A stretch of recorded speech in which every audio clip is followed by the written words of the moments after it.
Well, the good news is I get these cool little boxes from my workplace. We get some products in them, and where they're free to take home, and I've got a number of them.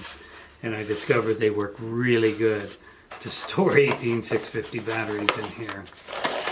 But the bad news is all these cells appear to be completely dead, and some of them don't even register at all. Some of them do register. But they appear to be as dead as a can of corned beef. So that's a shame. They are Sanyos. I can see the name now. It's very hard to find, but they are indeed Sanyos. So that's a shame. But I will make a very strong attempt today to possibly bring these back to life. So I'll definitely share that process. Well, unfortunately, these wonderful looking Panasonics appear to also be in the weeds. They look like they're in pretty bad shape according to the meter. So I will also attempt to rescue these later on today. Well, we got another can of corned beef here, unfortunately. These all appear to be dead as well. That's pretty discouraging. Well, last pack standing. Let's see if we can get something good out of all this. Alright, the fourth and final pack. Let's see what we got here. 2.44 volts. That's below 3, of course. But that should be savable. 2.42 volts. Again, savable. Should be. 2.92 volts. That would definitely be savable. Well, finally, some good news. That's great. These are going to be savable. These are the Samsungs. Now, I left them connected, 3 cells connected together. And because that's the factory connection there, that's soldered on. Or pardon me, that's spot welded on, top and bottom.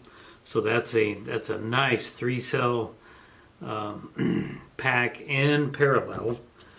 And they're all like that. They're all in really good shape. So I left them like that because I can use them like that. There's no reason to pull these things apart unless I need to use them as individual cells. So now I can put them all together and mount them in series, keep them in parallel, whatever. So that's good news. So we'll need to bring these up to full charge and see where I'm at there.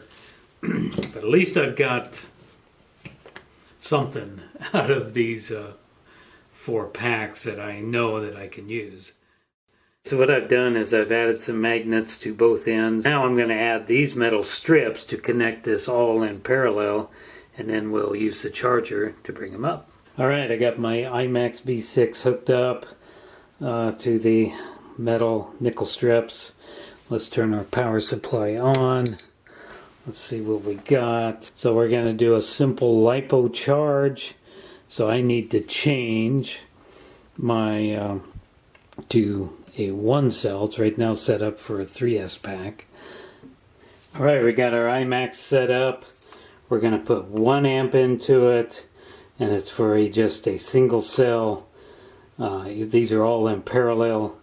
So it charges it up as a single cell. It's going to put 3.7 volts in it. So let's start it and see what happens. Alright, it just checked it. It said everything's fine. So let's start it. 2.57. We're only using an amp because we want to keep the amperage low.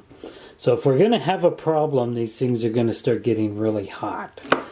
But at 1 amp, we should be pretty safe, because there is 8 cells there.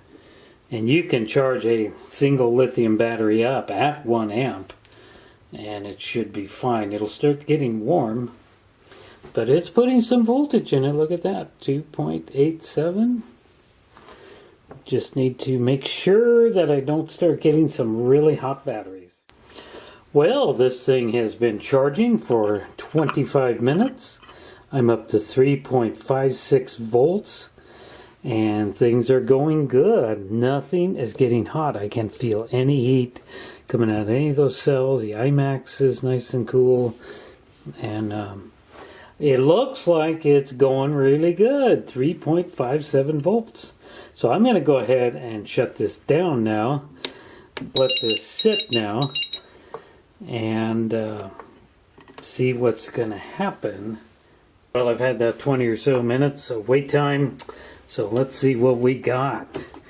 We're looking for 4.2 volts. And we have dropped down to 3.38 volts. That's not too far away. You would expect some voltage sag. And another thing that could happen is one of these cells could be dead. And since they're all connected in parallel, they're pulling each other down. They're feeding off each other. So it's going to be really important to simply take and remove the parallel connection. Now they're all individually connected, and that way they won't feed off each other. So if one of the cells is bad or more than that, this is how you're going to tell. It's going to take time to let these sit like that and just see what happens. So I'll come back and check those later on in the day at some point, and we will now move on to the next set of dead batteries and do the exact same thing to that. Alrighty, well, the second set of dead batteries has been on the iMax for 60 minutes. I put over 1,000 milliamps into it, and it's 3.68 volts currently. So I'm going to go ahead and shut this off and put these in storage, and then I will start the last set of dead batteries, which are the Panasonics.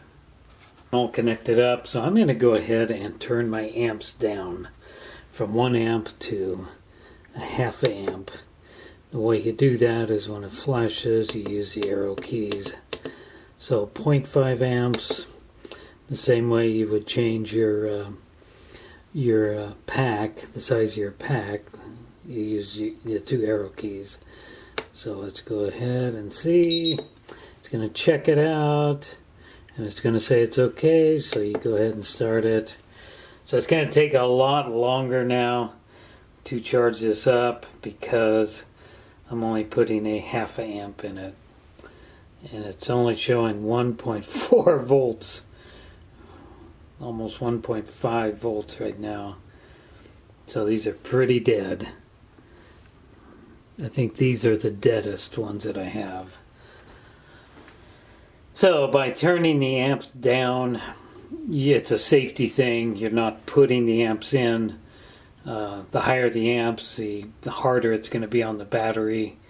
And you're risking, exploding them, and they're going to get hot is what they're going to do. The more amps, the hotter the battery is going to be. And the more amps, the faster it's going to charge. So it's going to take quite a while, I think. But I'm not going to really be around that much today for the next couple hours. So that's why I turned it down. The Panasonics have been on the iMax B6 for 4 solid hours now. And we're up to 3.54 volts.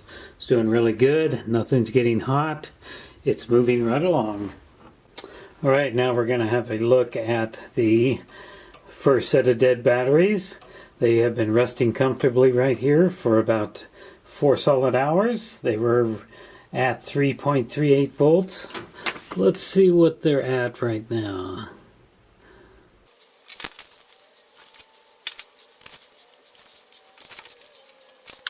It's like these 4 are good, but these 4 look like they're bad. Let's have another look at them.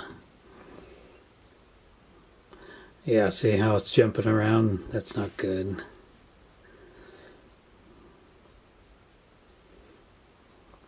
That's not good. That's really not good. And that's not good. So it appears that these 4 are no good, but I'm not going to give up on them yet. I'm going to put them off to the side. These 4 apparently are good because they have lost just a little bit. So now let's go ahead and fully charge these up right now. Well, this is the original charger that I bought. It's a real cheap thing, especially for 18650s. That's what work. And this is the last charger I bought. It's about 2 years old.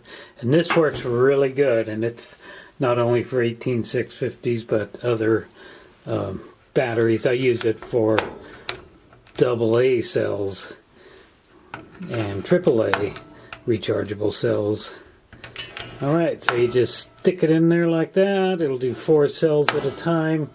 It's already set up for a half an amp. It's either a full amp or a half an amp, I think. So right now I am charging up. So we'll see how this works out. Yep, as you can see the telemetry there. It's working, so we'll come back and look at this a bit later on after it's done.